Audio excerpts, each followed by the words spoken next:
Hey, salut à toi, j'espère que tu vas bien. Je m'appelle Nadège et c'est une joie pour moi aujourd'hui de t'accueillir pour le message du jour. Donc installe-toi confortablement, profite et puis on se retrouve juste après. Merci beaucoup. Bonjour à tous. Merci, j'espère que vous allez bien. Je suis heureux, ça fait depuis mars donc 2020, quand il y a eu le Covid qui est arrivé, que je n'ai pas fait de sortie à l'extérieur. Tout a été annulé durant l'année du Covid et après, ça a été... Donc vous êtes la première église où je ressors pour la première fois. Alors, je suis plus trop habitué maintenant à voir d'autres visages que ceux de l'église, mais en tout cas, je suis heureux. On a quand même été il y a 2 semaines à Bruxelles, mais c'était différent. C'était avec toute l'équipe, avec Dan Huiten et toute l'équipe de Momentum pour faire des concerts là-bas. Mais en tout cas, c'est la première réinvitation où je peux reprêcher. Et en tout cas, c'est avec beaucoup de joie que je suis là. Comme l'a dit votre pasteur, je m'appelle Patrice, je viens de Bordeaux. J'ai un petit village au-dessus de Bordeaux qui s'appelle Saint-André de Cubzac. Le matin, quand j'ouvre mes volets, je vois les vignes à perte de vue. C'est très joli. Et il y a plein de passages, hein, vous savez, dans la parole de Dieu qui nous dit que Jésus est le cep et que nous sommes les sarments. Vous savez ce que ça veut dire, hein? Ça veut dire, pour ceux qui ne connaissent pas le langage de la vigne, c'est Jésus est le tronc et nous, on est les branches collées au tronc. Alors chacun ici, on est une branche. Peu importe, on peut avoir des différences de génération, des différences de couleurs, mais on est tous issus du même Père Céleste. On est tous des branches collées au tronc. Alors uniquement pour cette fois, après vous n'aurez plus jamais le droit de le faire. Regarde ton voisin et dis-lui « Salut vieille branche ». Et dis-lui « Salut vieille branche ». On est des branches. N'en profitez pas pour régler vos comptes. Je suis marié à Roselyne et on a 3 enfants qui maintenant commencent à grandir. C'est plus trop des enfants, mais en tout cas, on a une jolie famille et ça se passe bien.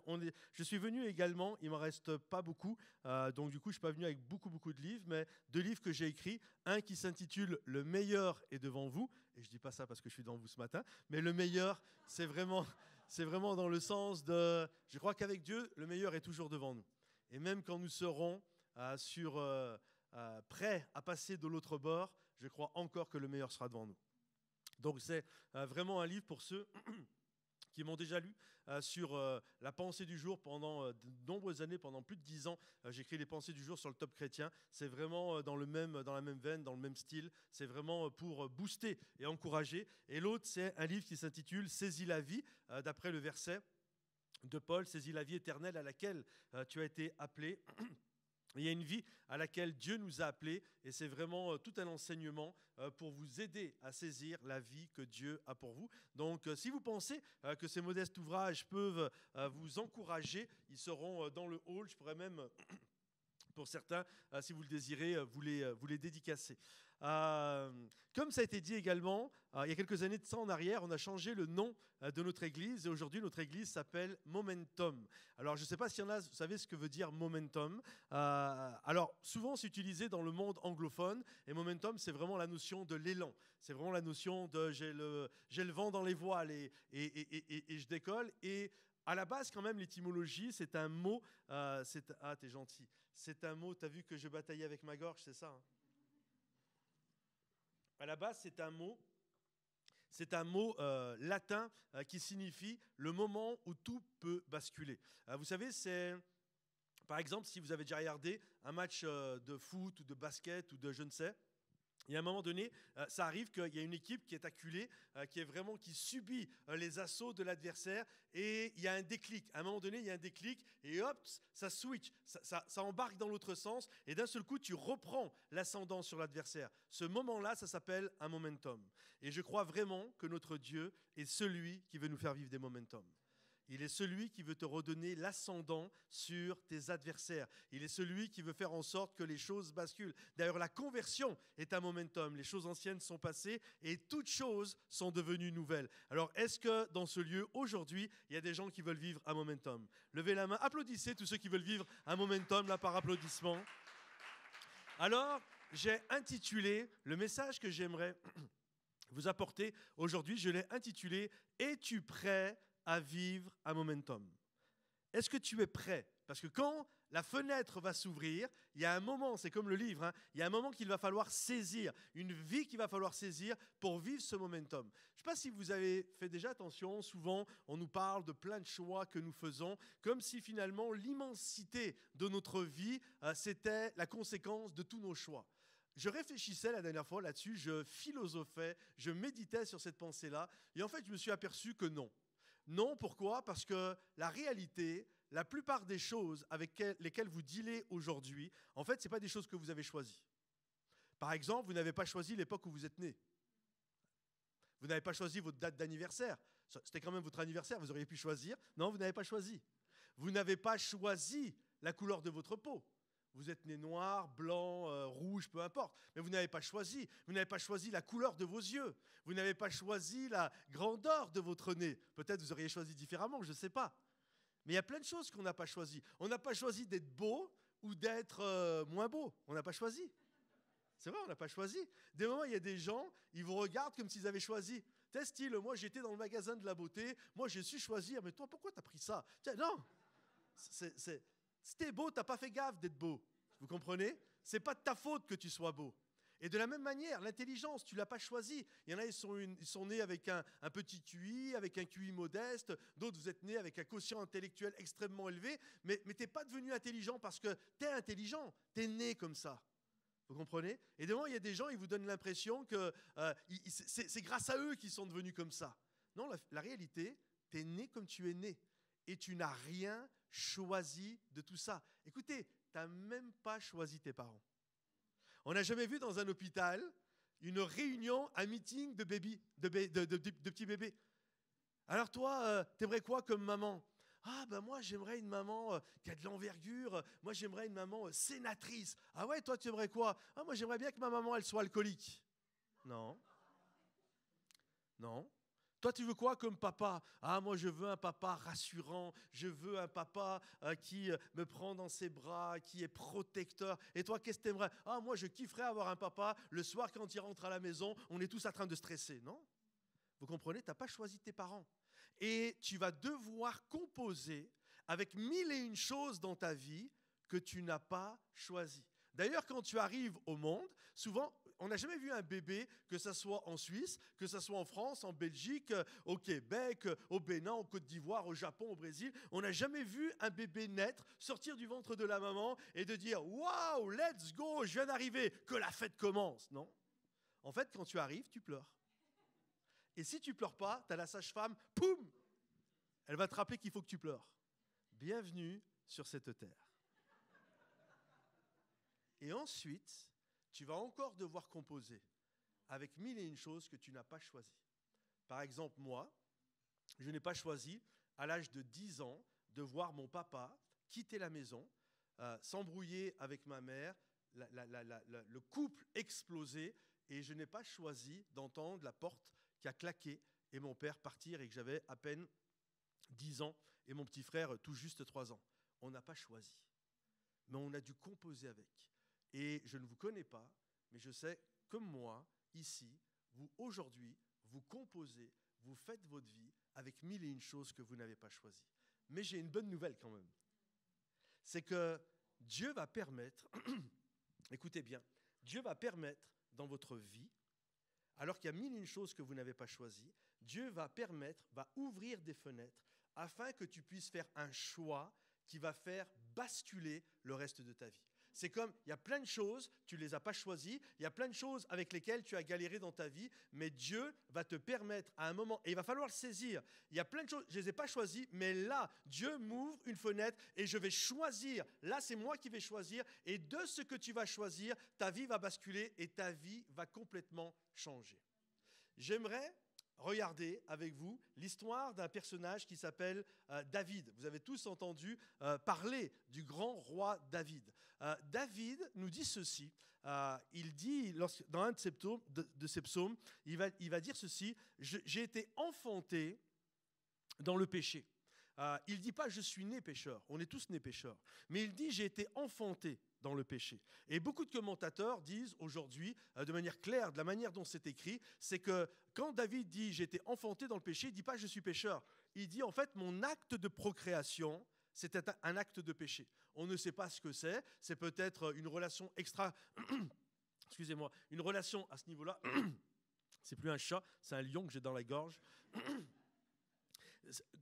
David, on ne sait pas vraiment. On ne sait pas si c'est la maman qui a eu une relation extra-conjugale ou peut-être un viol. On ne sait pas ce qui s'est passé. Mais David dit, j'ai été enfanté. L'acte de procréation a été un acte de péché. Et quand on comprend ça, on comprend beaucoup de choses de la vie de David. On comprend pourquoi il était rejeté. On comprend pourquoi, par exemple, à un moment donné, quand le prophète Samuel va dire à Isaïe, donc le papa de David, où sont tes fils? Et il va amener ses fils, mais il va oublier David. C'est comme si David ne faisait pas partie de la fratrie. Et on va voir par la suite même que ses frères ne l'apprécient pas. Et vous savez, c'est compliqué déjà de dealer avec plein de choses qu'on n'a pas choisies, mais ce qui est encore pire, c'est quand les gens t'en veulent pour quelque chose que tu n'as pas choisi. Tu vois, c'est quand on t'en veut à cause de la couleur de ta peau. Je n'ai pas choisi. On t'en veut pour ta condition. Moi, quand j'étais petit, je ne sais pas pourquoi, c'était comme ça, je n'aimais pas les enfants de riches. Je ne sais pas pourquoi, c'était peut-être parce que j'étais pauvre, je ne sais pas, mais... Et des moments, je me souviens, je pouvais taper un autre enfant. Mais c'est ridicule, il ne l'a pas choisi. C'est comme de traiter quelqu'un de sale noir, c'est ridicule, il ne l'a pas choisi. Quand 2 secondes on réfléchit, vous comprenez? Il y a plein de choses qu'on n'a pas choisies, mais ce qui est encore pire, c'est quand les gens t'en veulent pour quelque chose que tu n'as pas choisi. Tu es pour rien et les gens ils t'en veulent pour ça. C'est ridicule. Et c'est ce que David a vécu. David, on lui en voulait pour des choses qui faisaient partie de sa naissance et qu'il n'avait absolument pas choisi. Alors, un matin, David va se lever. Pour reprendre notre histoire sur David, David va se lever et ce jour-là, il ne le sait pas, mais sa vie va basculer. Il se lève, comme d'habitude. Il y a une guerre qui est en train de se déclencher entre les Israéliens, Israël et les Philistins. Et les frères de David sont sur le champ de bataille. Et David se lève, et lui, c'est le gars, c'est le berger. Habituellement, il s'occupe de son troupeau et tout. Et là, son papa l'appelle, il dit, écoute, David, viens, j'aimerais que tu ailles sur le champ de bataille et que tu me ramènes des nouvelles de tes frères. Et puis, en même temps que tu vas leur demander des nouvelles, amène-leur un pique-nique. Et là, David prend le pique-nique, il prend... la nourriture, le fromage, tout ce qu'il y a, et il va sur le champ de bataille. Et là, David, lui, il ne sait pas, mais ce jour-là, sa vie va changer. Je ne sais pas si ça vous est déjà arrivé, certainement, j'en suis sûr. Le soir, tu te couches, et c'est comme tu ne l'avais pas vu venir ce qui s'est passé dans la journée. Je ne sais pas si ça vous est déjà arrivé. Moi, quand ma première fille est née, quand je suis devenu papa, je ne savais pas à la fin de la journée que j'allais être papa. Ma fille est née à 6 mois de grossesse. Et le soir, c'est un tout petit bébé, hein, vous imaginez, 900 grammes, 38 cm, et elle va bien aujourd'hui avec la grâce de Dieu. Mais le soir, le matin quand je me lève, je ne le sais pas ça. Mais le soir quand je me couche, je suis dans mon lit, ma femme est à l'hôpital, elle a eu une césarienne, et ma petite fille est en réa. Je suis dans mon lit le soir, et c'est comme, je ne savais pas que j'allais vivre ça aujourd'hui. Et des moments, il y a des journées, ça peut être dans le pire d'ailleurs, comme ça peut être dans le meilleur, des moments, le soir, tu te couches, et tu ne savais pas que tu allais vivre ce que tu allais vivre. Mais tu l'as vécu et Dieu était avec toi et il désire t'aider à passer ce cap. Et vraiment, c'est ce que David a vécu. David, ça fait des années, il vit sa vie de la même manière, il est méprisé de la même manière, il est seul de la même manière, même si bien sûr il vit des temps magnifiques avec Dieu, mais il est seul de la part des êtres humains. Et là, à un moment donné, David va se lever. Et sa vie va complètement basculer. Donc son papa va lui dire, écoute, amène ça et va sur le champ de bataille. Et alors qu'il va sur le champ de bataille, regardez ce qu'il est écrit. Israël et les Philistins, si tu peux mettre la diapo, tu me suis ou il faut que je te demande? Je ne sais pas, tu me suis naturellement, j'ai oublié de te demander. Israël et les Philistins se formèrent en bataille, armée contre armée. David remit les objets qu'il portait, donc le pique-nique, entre les mains du gardien des bagages et courut vers les rangs de l'armée. Aussitôt arrivé, il demanda à ses frères comment ils se portaient. Tandis qu'il parlait avec eux, voici le Philistin de Gath, nommé Goliath, s'avança entre les 2 armées, hors des rangs. David est sur le point de vivre un momentum, il ne le sait pas encore. Sa vie va basculer, il ne le sait pas. Lui, il vient juste apporter le pique-nique. Il vient juste apporter le pique-nique. Et là, alors qu'il est là, il y a un Goliath qui se lève. J'aimerais vous interpeller, mes amis, en vous disant, quand c'est le jour du momentum, il y a toujours un Goliath qui va se lever. Tout le temps.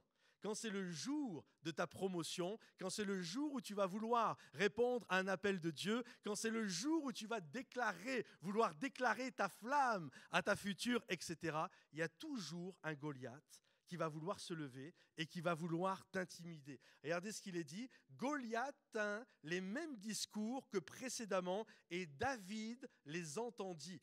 Et Goliath, chaque jour, il venait, juste pour que vous compreniez, Goliath demandait à ce qu'il y ait un héros, on va dire, de l'armée d'Israël qui vienne combattre contre lui.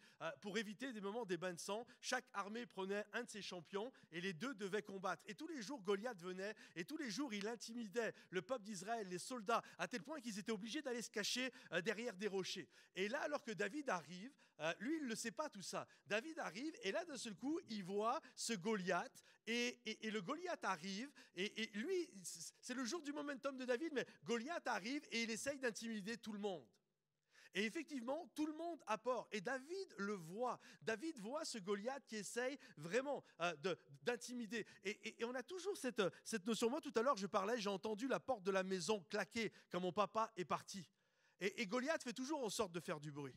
Quand tu vas vouloir prendre une décision, quand ça va être l'heure de ton momentum, quand tu vas vouloir accomplir, faire des choses, quand tu vas vouloir que ta vie change, il y a toujours un Goliath, non seulement qui va se lever, mais qui va faire du bruit et qui va bien s'arranger pour que tu entendes.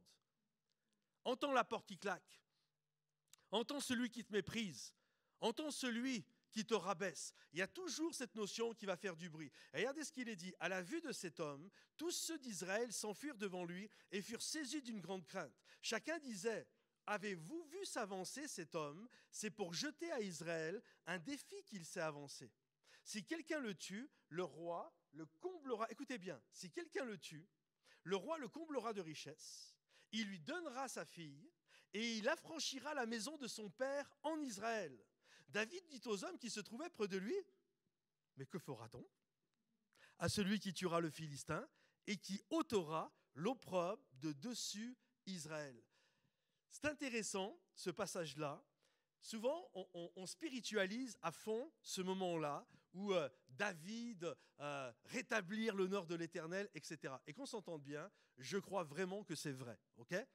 Comme personne ne me fasse dire ce que je n'ai pas dit, je crois vraiment que la première des raisons de pourquoi David a combattu le Philistin, c'est parce qu'il voulait rétablir, parce qu'il insultait l'armée du Dieu vivant, et David a un cœur pour Dieu, on le sait, et il veut rétablir cet honneur que cet homme est en train de bafouer. Maintenant, peut-être quelque chose d'un peu moins spirituel, mais qui est tout aussi vrai, David était très intéressé par les récompenses.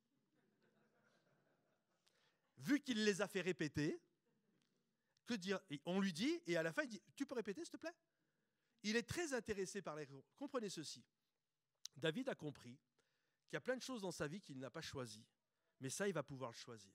David comprend que s'il tue le Philistin, il va devenir riche, il va se marier avec la fille du roi, et la dette va être enlevée. Tu comprends? Tu tues le Goliath, tu vis ton momentum, et d'un seul coup, tu tues la dette. D'un seul coup, la dette est enlevée. Tu tues le Philistin, et d'un seul coup, tu passes de pauvre à riche. Tu tues le Philistin, et tu passes de célibataire à marié. Il y en a à qui ça parle? Et vous comprenez? En fait, tu tues le Philistin, et tu passes d'un pâturage à un palais. Et David comprend. C'est comme David dit, est-ce que vous pouvez répéter les amis? Ok, ah ouais, d'accord, on donne ça. Ok, plus de dettes. Ok, grosse somme d'argent. Ok, mariage. Et puis en plus, avec la fille du roi. C'est-à-dire que je vais faire partie de la cour royale, etc. David a compris. C'est ça que j'aimerais vous faire saisir. David a compris que sa vie pouvait basculer. Il y a plein de choses dans ma vie que je n'ai pas choisies, mais là, Dieu ouvre une fenêtre. Et si j'ai le courage, parce qu'il faut du courage, si j'ai le courage de répondre à l'appel, ma vie va basculer.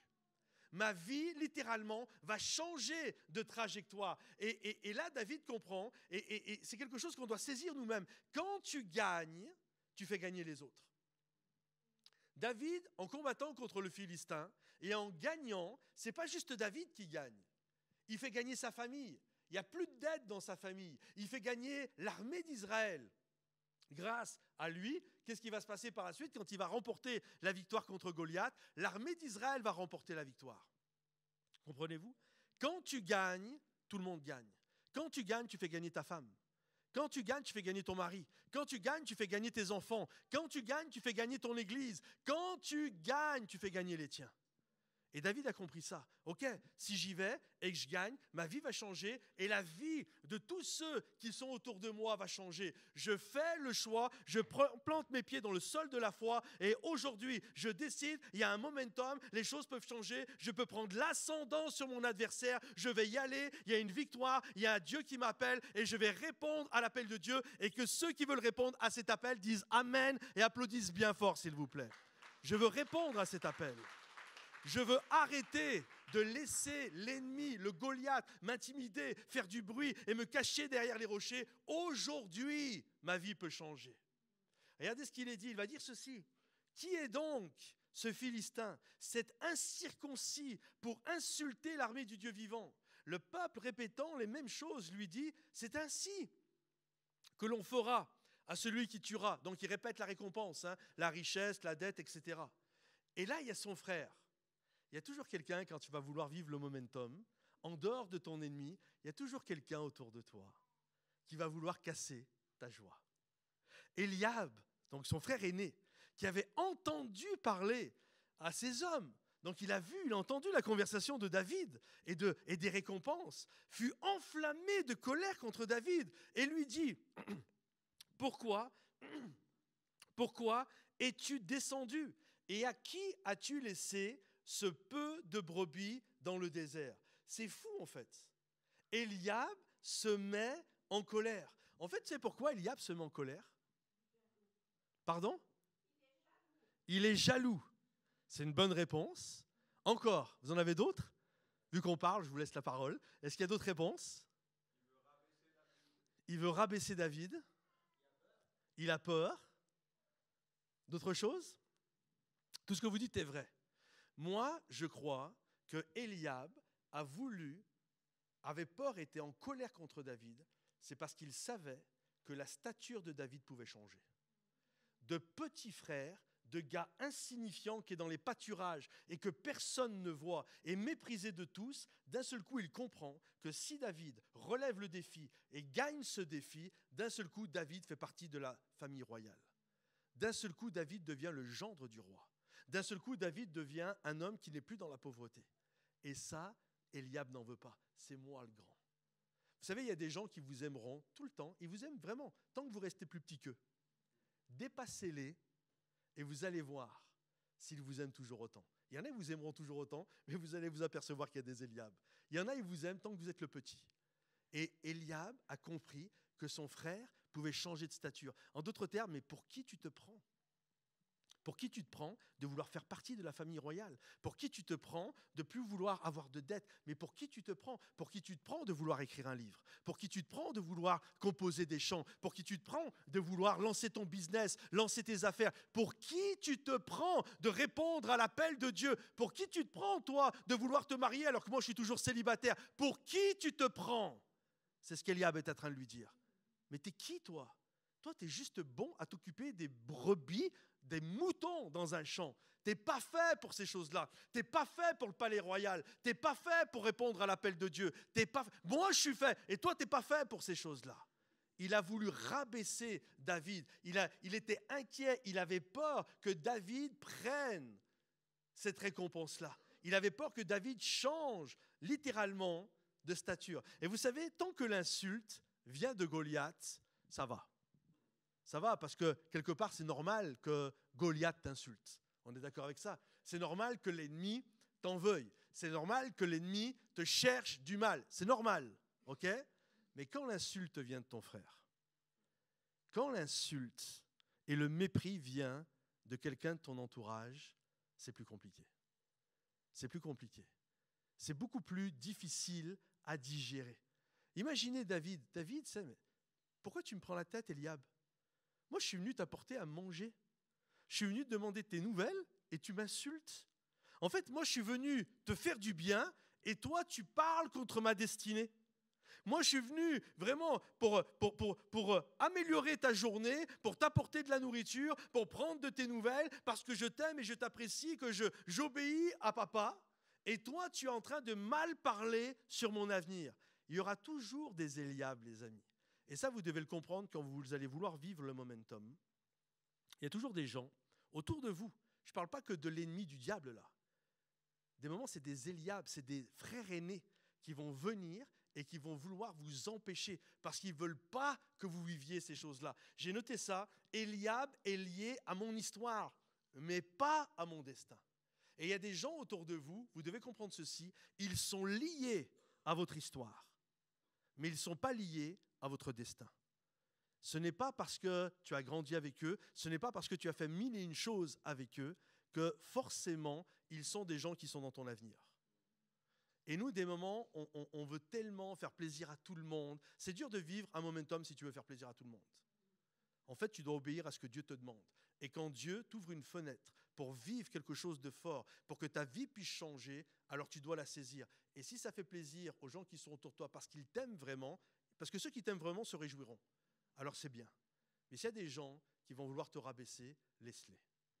Et ce qui est intéressant dans cette histoire, c'est que David a tourné le dos à Eliab. Je n'ai pas de temps à perdre avec toi. Ce n'est pas toi, Goliath. Je n'ai pas à lutter contre la chair et le sang. Mais je vais lutter contre les puissances démoniaques. Les puissances démoniaques, c'est Goliath. C'est lui le problème, ce n'est pas toi. Et il va lui tourner le dos. Et regardez ce qu'il va encore lui dire, Eliab. Je connais, c'est terrible quand même, je connais ton orgueil et la malice de ton cœur. C'est pour voir la bataille que tu es descendu. David répondit, qu'ai-je donc fait?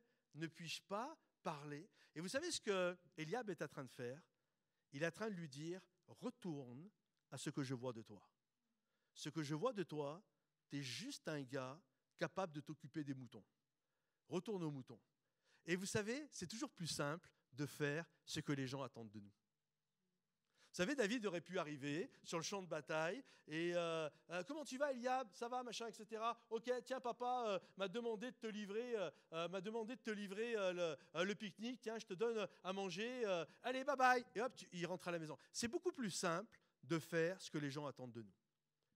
Si David avait dit à Eliab, oui, c'est vrai, effectivement, tu as raison, je dois vite retourner à la maison parce que peut-être il y a des femelles qui sont en train de mettre bas dans le troupeau, alors je vais vite retourner à la maison. Si David avait fait ce que Eliab lui a redemandé, Eliab aurait été très content, mais David aurait raté son momentum. Et il y a toujours des gens qui veulent nous renvoyer, ils veulent te renvoyer à ton ancien boulot, ils veulent te renvoyer à ce qu'ils voient de toi. Mais Jacob, non. Toi, tu vois peut-être ça en moi, mais moi, je sais le rêve qui est dans mon cœur. Et je sais qu'aujourd'hui, Dieu me donne la possibilité de combattre mon Goliath. Dieu me donne la possibilité de prendre l'ascendant psychologique, spirituel, sur des choses qui, jusqu'à maintenant, m'ont acculé au fond du ring. Mais aujourd'hui, je vais prendre la décision, je vais aller combattre mon Goliath et ma vie va changer. Ma vie va changer de trajectoire. Et Eliab, t'as beau parler, tous ceux qui sont autour de moi, vous avez beau parler, vous avez beau me critiquer, vous avez beau vouloir me rabaisser, je ne changerai pas, je sais que Dieu m'appelle et je vais accomplir la destinée que Dieu a pour moi. Alors David a dû prendre une décision.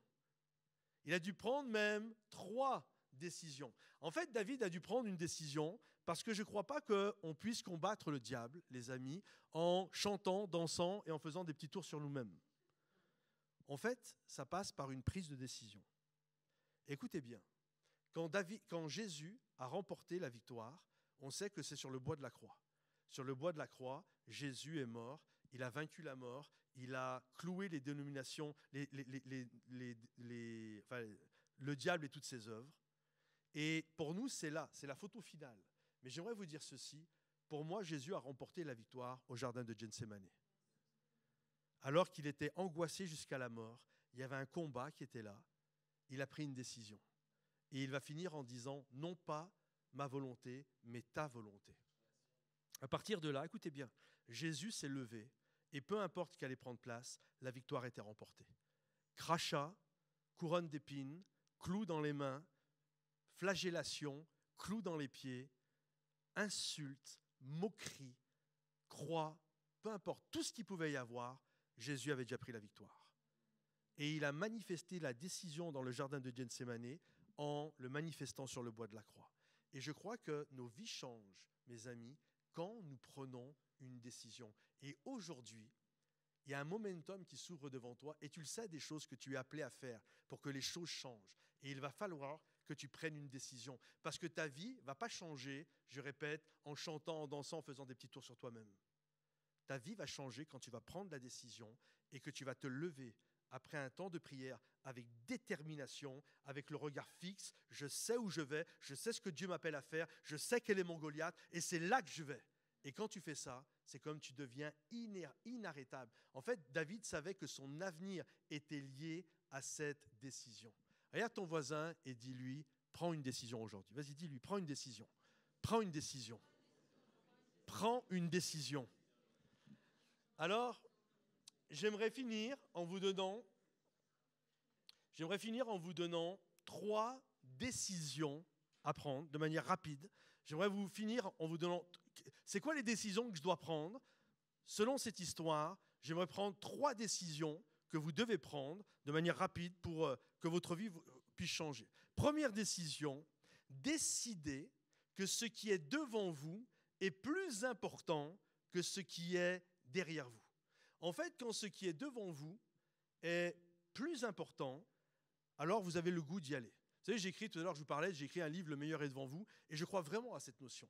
Tant que je reste dans mon passé, on a tous des raisons de rester coincés dans le passé. On est là, on est complètement bloqué dans le passé. Et avec des vraies raisons. Ouais, mon père, il ne croyait pas en moi, je ne suis pas né dans le bon pays, je ne suis pas né avec de l'argent, mes parents étaient pauvres, mon frère Eliab a fait que me rabaisser, on n'a jamais rien vu de bon en moi. Tant que tu restes bloqué avec des blessures du passé, et que ça, c'est ce qu'il y a de plus important, les choses qu'on t'a fait vivre, et qui sont vraies, elles sont validées par Dieu.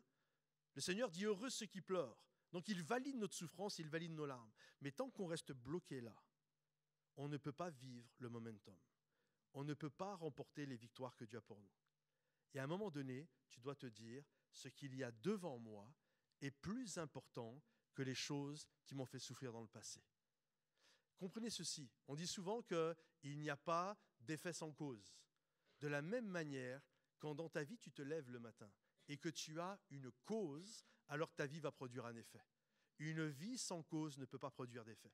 Mais quand ta vie tu te lèves et que tu sais que ce qu'il y a devant est meilleur que ce qu'il y a derrière, d'un seul coup ta vie a une cause et cette cause va produire un effet. Tu sais pourquoi tu te lèves. En fait, l'appel que Dieu te met va éclipser à un moment donné le passé. David a vécu toutes sortes de souffrances, toutes sortes de choses, comme je disais tout à l'heure, qu'il n'a pas choisies. Mais là, ce jour-là, il se lève, et même s'il y a un Goliath qui est effrayant, il sait que s'il prend avec courage la décision d'y aller, parce que ce qui l'attend derrière ce Goliath est beaucoup plus important que tout ce qu'il a vécu jusqu'à maintenant, alors les choses vont basculer. Et j'aimerais vraiment t'encourager ce matin à prendre cette décision. Je vais demander aux musiciens, si vous pouvez revenir, la deuxième décision que tu dois prendre, c'est décider que vous avez assez pour remporter la victoire. Dites avec moi, j'ai assez. Dites-le, j'ai assez. J'ai assez pour remporter la victoire. En fait, vous ne pouvez pas battre votre géant, tu ne pourras pas combattre ton Goliath tant que tu crois que tu n'as pas assez pour remporter la victoire. Écoutez bien, David n'avait pas besoin de l'armée d'Israël. Nous, des moments, on croit que pour vivre le momentum, pour que les choses changent dans notre vie, j'ai besoin d'un budget de tant de francs suisses.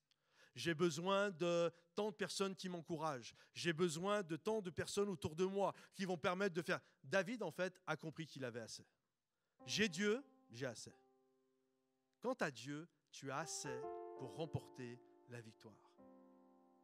La Bible dit, l'homme est tel les pensées de son âme. Si tu crois que tu n'as pas assez, alors certainement que tu n'auras pas assez.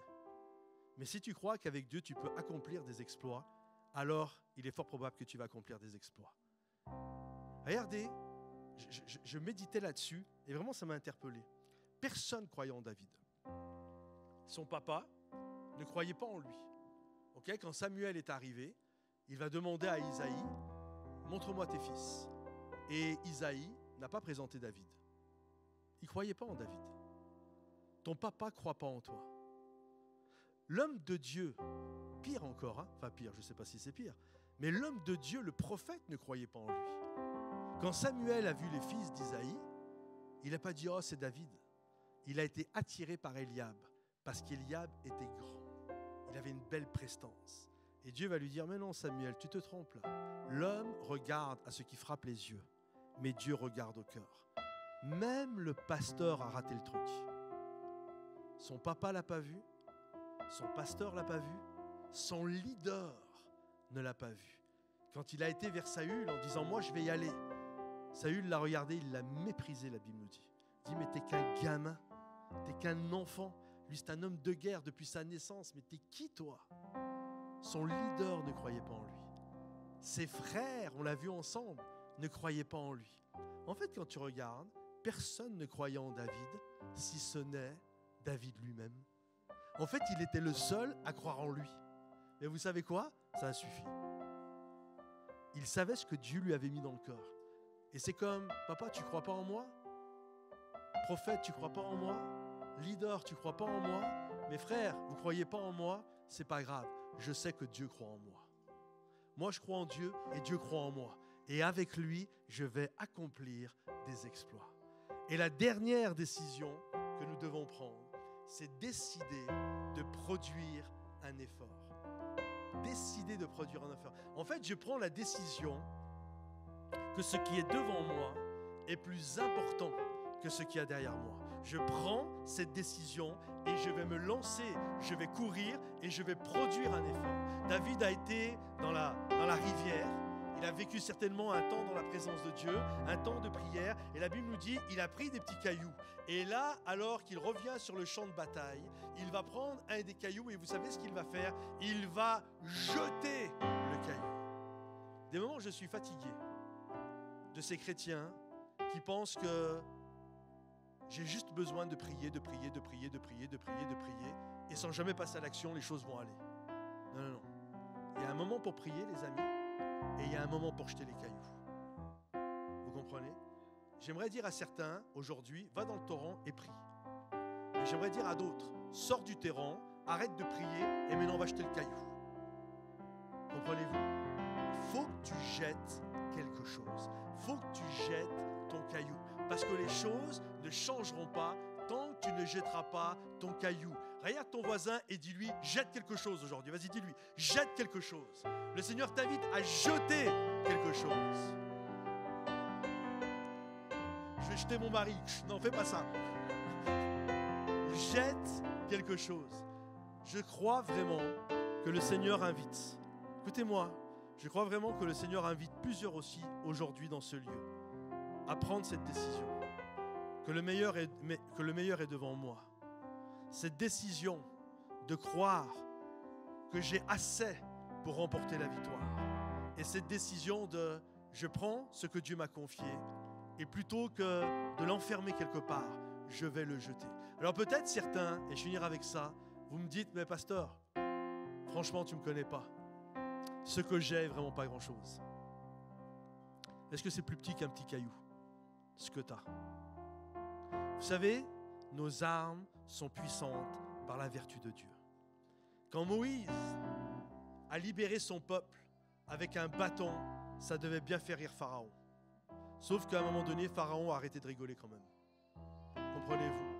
Quand David est arrivé avec son petit caillou devant Goliath, la Bible nous dit que Goliath a rigolé de ça. Mais pour qui tu me prends de venir avec ta petite fronde? Souvent, ce que nous avons, et même nous méprisons. Écoutez bien, toi-même, parfois, tu méprises ce que tu as. Tu es comme Pharaon envers toi-même. Tu es comme Goliath envers toi-même. Tu méprises ton petit bâton. Tu méprises ton petit caillou. Oui, mais voilà. Quand tu déposes ça dans les mains de Dieu, c'est puissant par la vertu de Dieu. Alors aujourd'hui, arrête de mépriser le peu que tu as et jette-le. Jette-le. Abat ton Goliath parce que tu as un momentum à vivre, parce que les choses anciennes vont passer et que toutes choses deviennent nouvelles et que ceux qui le croient disent Amen et applaudissent bien fort le roi des rois. Est-ce qu'on peut se lever à notre place? Est-ce qu'on peut se lever? J'aimerais prier. Alléluia. Seigneur notre Dieu, nous croyons, Seigneur, que tu es le même hier, aujourd'hui et éternellement. Nous croyons, Seigneur mon Dieu, qu'aujourd'hui tu peux faire un chemin. Nous croyons que tu peux frayer, Seigneur mon Dieu, un chemin devant nous afin que nous remportions la victoire. Alors je prie pour tous mes frères, je prie pour mes sœurs qui aujourd'hui sont dans cette situation et qui ont besoin de vivre un momentum, qui ont besoin que ta grâce se manifeste. Je prie aujourd'hui qu'ils prennent cette décision. J'ai assez pour remporter la victoire. Je ne désire plus croire les mensonges de l'ennemi qui méprise le peu que j'ai, mais je crois que j'ai assez. Je n'écoute plus les Eliab dans ma vie et je vais de l'avant. Il y a un chemin qui se fraye dans la mer, dans le désert, et je vais remporter cette victoire pour la gloire de Dieu. Oui, je vais aller de l'avant et vivre tout ce que Dieu a prévu pour moi dans le nom de Jésus. Juste là où on est, avec toute l'équipe de louanges, est-ce qu'on peut élever nos âmes et nos voix et juste commencer à le déclarer? Oui, Seigneur notre Dieu, tu frayes un chemin et aujourd'hui, je vais aller de l'avant pour vivre mon momentum. Alléluia. Trop bien, merci d'avoir été avec nous. J'espère vraiment que ce message, il t'a parlé, il t'a encouragé ou il t'a donné soif d'aller plus loin. En tout cas, n'hésite pas, sur notre chaîne YouTube, il y a tout un tas d'autres séries, d'autres thématiques qui sont là pour te servir, qui sont des ressources hyper utiles pour toi.